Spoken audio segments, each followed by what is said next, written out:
lagi sama channel saya Imam Wahyudi Santoso. Kali ini saya dapat keluhan pelanggan remnya ambles. Jadi dia remnya itu di rem dalam atau ambles. Nah, nanti langkah-langkah perbaikannya terus stay tontonin ini ya, jangan di skip.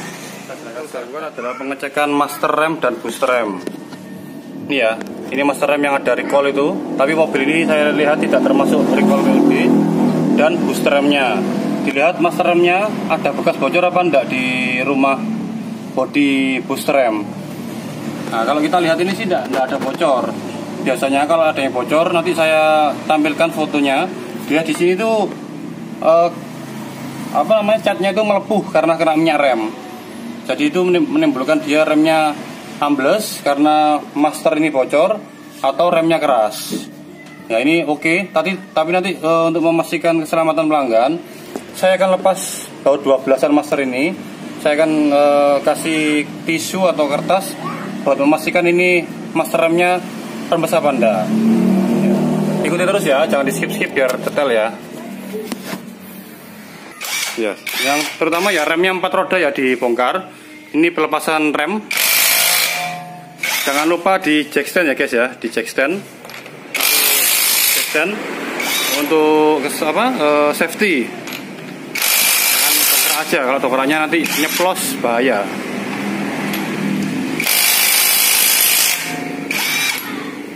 Ini orangnya kita tidak home service, orangnya mau dikerjakan di gubuk kita BSA di Sidoarjo. Nanti kita akan melakukan pembongkaran rem ini sama rem belakang itu ya. Dicek dulu bearing rodanya guys, perawatan standar. Sekalian kita ngecek roda, sekalian kita ngecek bearing. Ini banyak aja sih yang parah, tipis-tipis pecah. Oke, saya skip dulu. Nanti pembongkaran rem, kaliper, dan drum brake saya akan. Ini pembongkaran kaliper rem yang depan kanan ya, baut 12 sama kunci pas 19 untuk menahan kalipernya.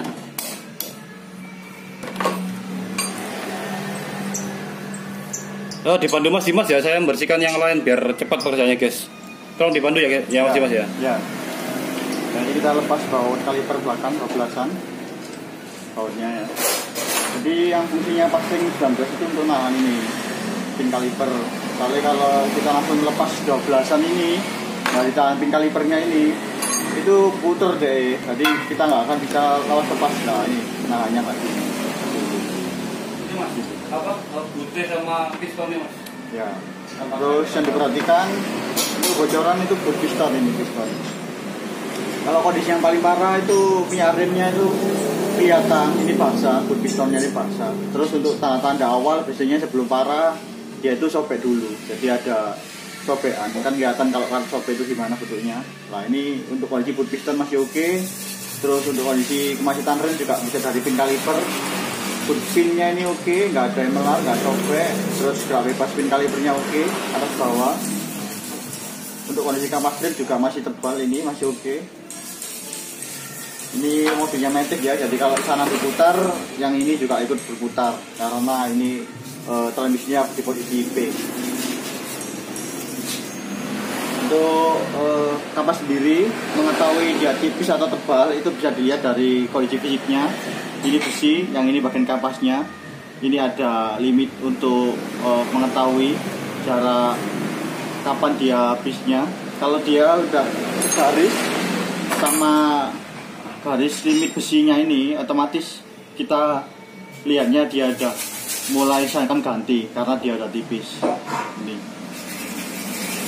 Atau bisa juga dilihat dari ini ya, ini line garis untuk membersihkan kawas rem. Jadi garis ini bolong tengahnya ini memang sengaja dibuat seperti itu. Dia itu fungsinya untuk menahan kotorannya pada saat disc brake-nya ini bekerja dan remnya bekerja.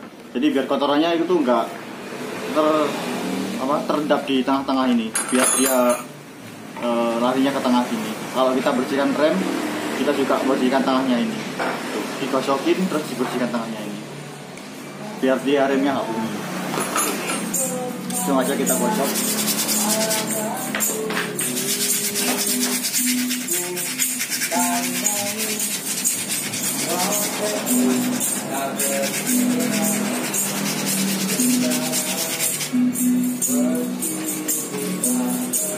Isinya kenapa mas? Digosok ya mas. Ini pembersihan debu-debu kotoran yang nempel di kawas rem ini. Kalau gatin ya sama aja arahnya. Bagian samping-samping sini sama tengah ini. Terus jangan lupa yang ini bersihkan harusnya. Terus disc brake-nya juga ya dibersihkan ya. Untuk mengetahui disc brake ini rusak apa enggak, kita bisa lihat dari permukaan disc brake. Ya ini gelombang atau enggak rata. Terus dilihat dari ketebalan juga. Di sini ada garis kapan dia habisnya itu sekitar, kalau di tulisannya ini 19 mm. Jadi ini ketebalannya ini diukur pakai skid mark 19 mm. Kalau di sini lihat sekilas saja ini masih lebih ya ini. Jadi masih belum tipis disc brake-nya, juga dia juga nggak ada gelombang. Kalau gelombang itu efeknya remnya bisa getar.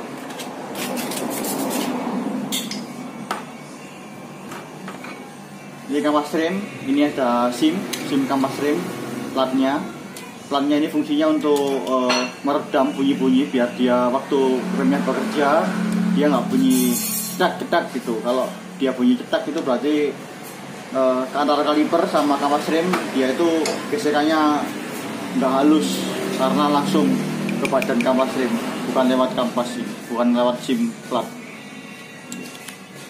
Jadi ini nanti dilumasi semua sama yang item-item kampas rem yang bergesekan sama ini return kampas rem, housingnya ini rumahnya itu juga dilumasi. Terus juga jangan lupa pin kalipernya.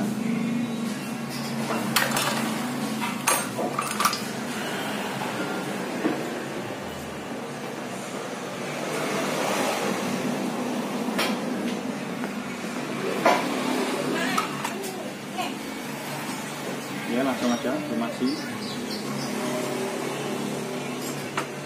Ini SIM platnya. Kalau yang ini cukup lumasi yang bergesekan aja isinya.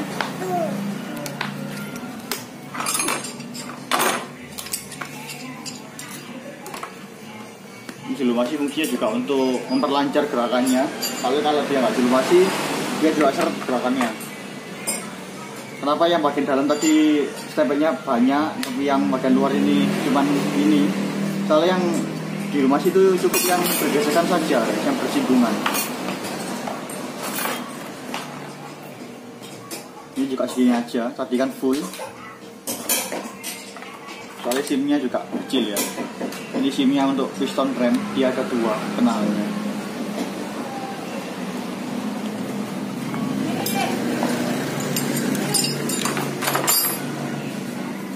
Udah guys, yang sana guys. Sebenarnya cepat guys, cuman ini kan mandu kalian semua biar bisa perawatan rem di rumah lah, minimal sharing-sharing ilmu. Pin kalipernya ya. Nah ini grease-nya kan dia udah habis ya, dilihatnya udah kering. Nah ini juga perlu dilumasi ya.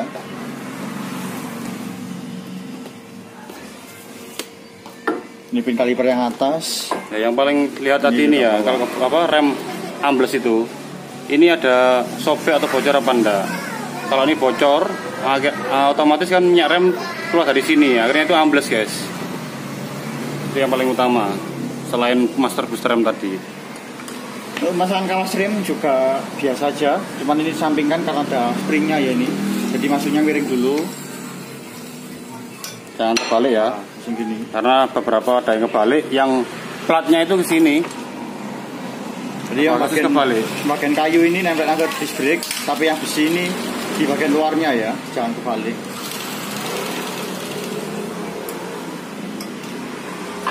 Sebelah kanan aman mas ya, kiri juga aman remnya. Ini ya pemasangannya, langsung aja tutup. Awas tangannya kejepit. Jadi bautnya 12-an.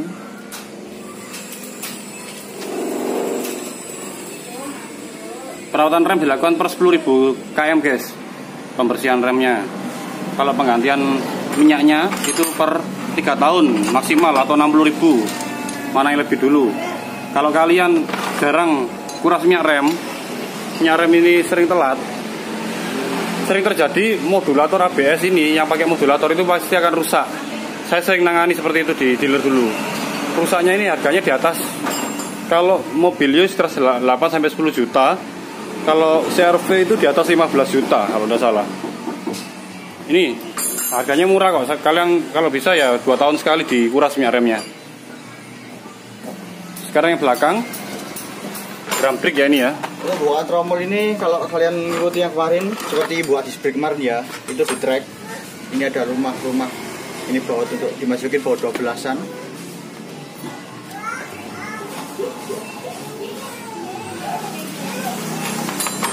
Nanti dibagi 2 part lagi aja guys ya, biar nggak terlalu panjang durasinya. Masih dikerasin gini aja, otomatis tromolnya akan nge-track. Kalau kalian nggak punya bautnya ini, biasanya sih kalau bekel luar dipalu, tapi dipalu itu awas dia kena bautnya ini. Soalnya nanti pasti akan rusak kalau kena palu bautnya. Ini kan lebih halus, lebih standar.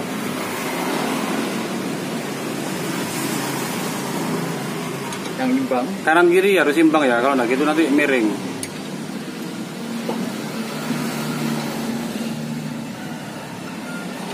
Nanti ini part 1 pembersihan, pengecekan. Part 2-nya kuras minyak rem yang benar ya. Gimana cara kuras minyak rem itu tidak hanya di reservoir aja. Ini saya jelaskan ini. Setelah ini saya skip, lanjut nanti ke part 2 pengecekan master rem, booster rem, dan kuras minyak rem yang benar. Cara bladingnya gimana itu ada di part 2 nanti. Track ini ya, jadi tadi bautnya itu ke track ke ini, hub roda ini, ke hub roda. Dilihat ini permukaannya rata apa enggak. Terus yang diperhatikan untuk bocor itu ini pistonnya, ini bilis silinder namanya. Dilihat apakah dia ada rembesan. Biasanya kalau rembes itu dilihat di karetnya ini buka dikit gini ada minyak rem yang netes. Nah ini aman atau tidak ada rembesan. Biasanya itu minyak rem kalau kena debu ini kan kotor ya, itu pasti ada hitam-hitam banyak di sini. Dia kayak oli gitu. Nah ini juga aman. Kita lihat gini nggak ada yang rembes minyak remnya. Pak dulu bersihkannya sana gitu ya, biar cepat ya.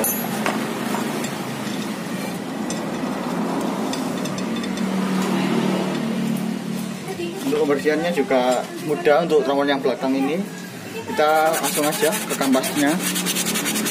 Kita sorry guys nggak pakai brake cleaner karena untuk biayanya ya tidak terlalu banyak. Fungsinya hampir sama kok, tidak terlalu signifikan brake cleaner. Brake cleaner itu fungsinya kalau kita nggak gosok gini, dia itu kotorannya langsung luntur guys. Gitu. Bedanya itu aja. Tapi kalau nggak ada brake cleaner, pakai gosok gini aja, sama aja hasilnya.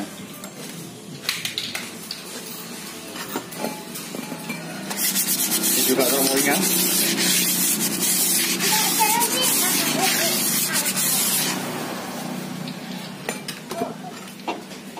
Ini konstruksi handrem ya, handrem yang pakai sepatu rem itu di bawah sini, tali handremnya. Kalau yang atas ini penyetel handrem. Kalau handremnya itu terlalu tinggi, kita bisa setel dari sini, itu di setel ke arah bawah. Itu dia untuk tambahin, karena ini memang tadi handremnya sih dia nggak tinggi. Normal mas ya handremnya ya? Handremnya normal aman, jadi kalau kita setel atau nanti tambah berat orangnya nariknya. Jadi standarnya itu 6-7 klik biasanya, bisa 5 juga, bisa 5-7 lah. Kalau terlalu pendek itu berat, tapi kalau tinggi juga nggak ngerem, terlalu enteng kali. Tuh, kurang pakem istilahnya.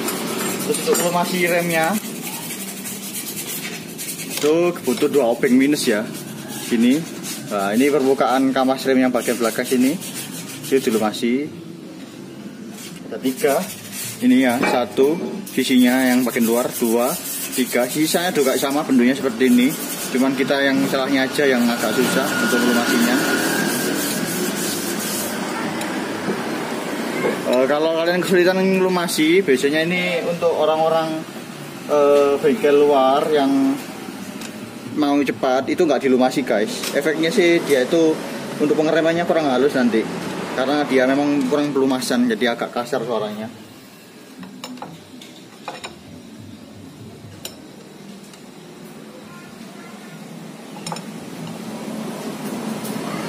masih hati-hati kena kapasnya ya.